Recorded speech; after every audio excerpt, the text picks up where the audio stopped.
तर मंडळी, तुम्ही सुद्धा जर एकाच एक प्रकारचं चिकन बनवत असाल तर आजची रेसिपी फक्त तुमच्यासाठी. कांदा खोबऱ्याचं वाटण न बनवता आज आपण बनवतो आहे एकदम चमचमीत असं पंजाबी स्टाईल मसाला चिकन. हे चिकन बनवण्यासाठी अर्धा किलो एवढं चिकन स्वच्छ 2 ते 3 वेळा धुवून घ्यायचं. नंतर यामध्ये 1 टेबलस्पून तेल, 1/4 टीस्पून हळद, अर्धा टीस्पून मिरची पावडर, अर्धा टीस्पून मीठ घालायचं किंवा थोडंसं मीठ घालायचं. नंतर आपण भाजीला घालणार आहोत. हे सगळं जे आपण मीठ मिरची वगैरे टाकलंय ते छान चिकनला असं लावून घ्यायचं, चोळून घ्यायचं. व्यवस्थित चिकनवर हे कोटिंग झालं की याला झाकण ठेवून 10 ते 15 मिनिटं रेस्ट करायचं. जास्त मॅरिनेट करायची याला गरज नाही आहे. तोपर्यंत आपण स्पेशल असा पंजाबी मसाला बनवून घेऊया. मसाला बनवण्यासाठी पॅनमध्ये 3 हिरव्या विलायच्या, 5 ते 10 मिरे, 2 ते 3 लवंग, 1 टेबलस्पून धने आणि 1 टीस्पून जिरं छान लो फ्लेमवर मस्त ॲरोमॅटिक होईपर्यंत भाजून घ्यायचं. फिरवत फिरवत भाजायचं जोपर्यंत याचा कलर बदलत नाही.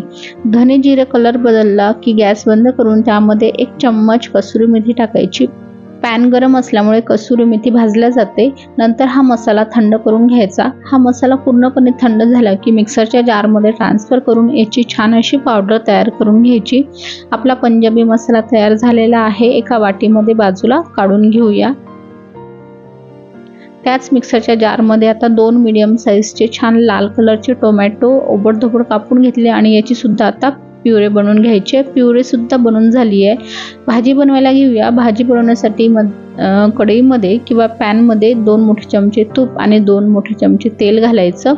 2 तेजपान, छोटा तुकडा कलमीचा आणि 2 हिरव्या विलायच्या घालायच्या. नंतर 4 मीडियम साईजचे कांदे एकदम चॉप करून घेतलेत बारीक चॉपरला. चॉपर नसेल तर बारीक कापून घेऊ शकता. मीडियम फ्लेमवर हे कांदे मस्त सोनेरी रंगाचे होईपर्यंत मस्त परतून घ्यायचे. फिरवत फिरवत परतवा. तर बघा इथे कांद्याचा कलर बदललेला आहे. मस्त गोल्डन ब्राऊन असा कलर आलेला आहे. आता यामध्ये 1 टेबलस्पून एवढं आलं लसूण पेस्ट घालायची.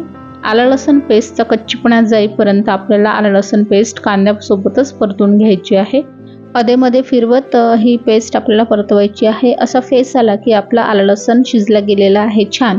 आता यामध्ये जी आपण टोमॅटोची प्युरी बनवून ठेवलेली होती ती प्युरी घालायची. परत 1/4 टीस्पून हळद आणि 1 टीस्पून मिरची पावडर घालायचं किंवा तुम्हाला किती तिखट आवडतं त्यानुसार तुम्ही मिरची पावडर घालू शकता. सगळं व्यवस्थित असं मिक्स केलं की यावर झाकण ठेवून लो टू मीडियम फ्लेमवर 2-3 मिनिटं वाफ काढून घ्यायची. 2 ते 3 मिनिटानंतर यामधले जे टोमॅटो टाकले होते ते छान शिजल्या गेलेले आहेत. आता झाकण न ठेवता एखादा मिनिट असंच परतून घ्यायचं म्हणजे याला कलर छान येतो मसाल्याला. बघा मी झाकण न ठेवता परतलं तर कलर छान थोडा डार्क झाला. आता यामध्ये 2 ते 3 हिरव्या मिरच्या कापलेल्या टाकायच्या. हिरव्या मिरच्या आपल्या आवडीनुसार टाकू शकता. तुम्हाला किती तिखट हवं आहे त्यानुसार. मिरची टाकून मिक्स केलं की लगेच यामध्ये मॅरिनेट करून ठेवलेलं चिकन घालायचं. चवीनुसार मीठ घालायचं. अर्धा टीस्पून मीठ आपण आधीच घातलं होतं. आता परत मी अर्धा टीस्पून घालते किंवा चवीनुसार घालू शकता. आता गॅसची फ्लेम मोठी करायची म्हणजे हाय फ्लेमवर आता हे चिकन आपल्याला 3 ते 4 मिनिटं मस्त फ्राय करून घ्यायचं आहे. असं केल्यामुळे हे चिकन छान ज्युसी बनतं. मसाल्याचा फ्लेवर चिकनच्या आतपर्यंत जातो.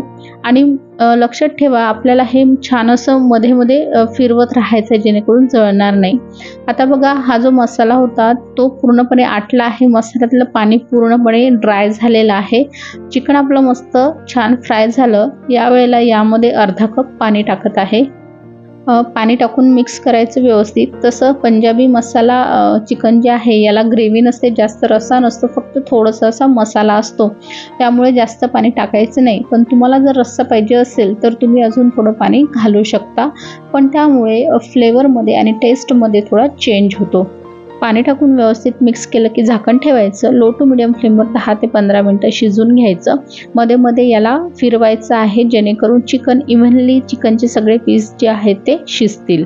10 ते 15 मिनिटं शिजवल्यानंतर यामध्ये जो तयार केलेला पंजाबी चिकन मसाला आहे तो चिकन मसाला घालायचा आणि व्यवस्थित फिरवत असं मिक्स करून घ्यायचं. चिकन मसाला टाकल्याबरोबरच मस्त फ्लेवर सुगंध खूप छान सुटला आहे किचनमध्ये. आणि कलर पण बघू शकता मसाला टाकल्याबरोबर भाजीचा चेंज झाला आहे. मसाला टाकल्यावर व्यवस्थित मिक्स केलं की परत झाकण ठेवून 2 ते 3 मिनिटं शिजवायचं. मी इथे 3 मिनिटं शिजवून घेतलं आणि आता हे चिकन पूर्णपणे शिजलेलं आहे. भाजीचा कलर किती सुंदर आलेला आहे बघा तुम्ही. आणि मसाल्यावर पूर्ण तेल सुटलं आहे. जास्त ग्रेव्ही पण नाही आहे. आपलं चिकन जे आहे ते ऑलमोस्ट डन झालेलं आहे. शेवटी यामध्ये हिरव्या मिरच्या टाकायच्या स्लिट केलेला. भरपूर असा कोथिंबीर घालायचा, मस्त मिक्स करून घ्यायचं आणि 1 ते 2 मिनटं झाकण न ठेवता असं शिजू द्यायचं. आणि झाली आपली पंजाबी स्टाईल चिकन मसाल्याची भाजी रेडी. ही भाजी तुम्ही पोळीबरोबर, पराठ्याबरोबर, तंदूर रोटीबरोबर, नानबरोबर, कुलच्याबरोबर कशाही सोबत खूप टेस्टी लागते. तर नेहमीचं कांदा खोबऱ्याचं वाटण न बनवता एकदा अशा प्रकारे भाजी बनवून बघा, सगळ्यांना खूप आवडेल.